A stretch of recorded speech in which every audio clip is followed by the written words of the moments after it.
I'm doing a speech about the grief process. A year ago today, I lost somebody very important to me, and I wanted to honor that by doing this speech. The grief process happens to everybody at least once in their lives, but it's more common for it to happen multiple times over the course of a lifetime.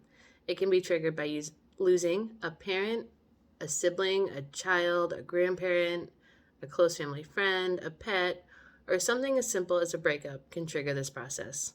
In my case, it was a sibling, and it was a very long and hard process.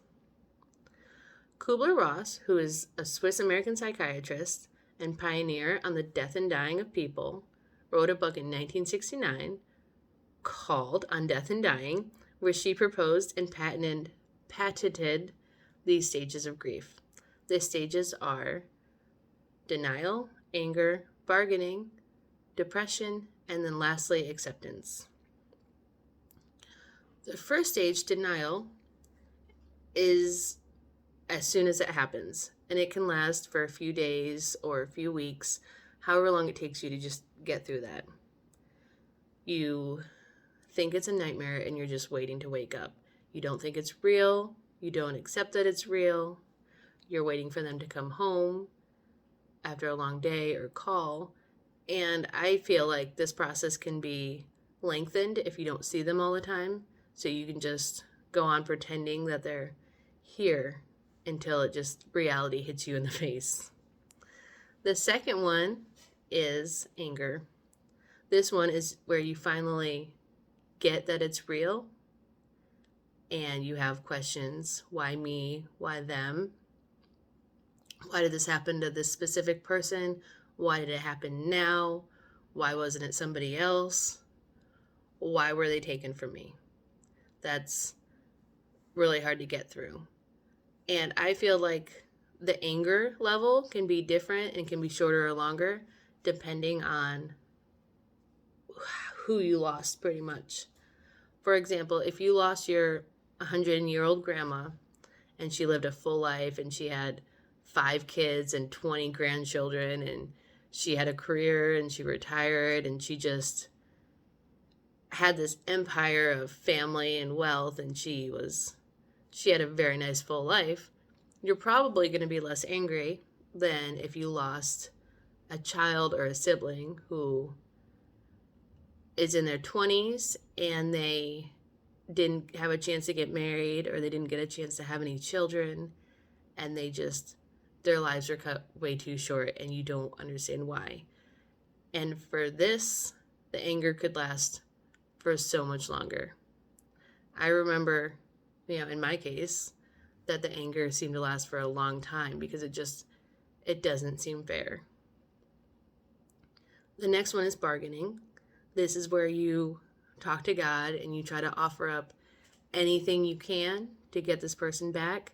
You ask, why didn't you take me instead? Can you take me and bring them back? Or can you take this person and give them back? If you give me this person back, then I will go to church every Sunday for the rest of my life. Things like that. It never works and it's a very pointless process, but people still feel the need to ask for that person back for something else. It's so common and it happens all the time. The next one is depression. This one is, in my opinion, the longest. I feel like this one takes the longest to get through. You just feel sad and lonely and there's a hole and you just feel like you're drowning in emotions all the time. And I also feel like this is attached to all the other stages, but then this one, it's all you feel and you're overwhelmed and you can't go on and it takes forever to get out of that. And then when you finally do, it leads you into the last stage, which is acceptance. And this stage isn't where you accept that the person is gone or you're just okay with it, but you accept the feelings that come with it. You understand how to miss them, but you can also get on with your life and do other things. And it feels like you can finally breathe again and it's not going to be so bad. You see the light at the end of the tunnel. and you still cherish their memory and you have the happy times, but it doesn't bury you in feelings and emotions. These are the 5 stages of grief summed up. I thank you for listening to this very important topic to me. And I would like to take this opportunity now to share with you this flyer, this pamphlet from the funeral that I'm talking about.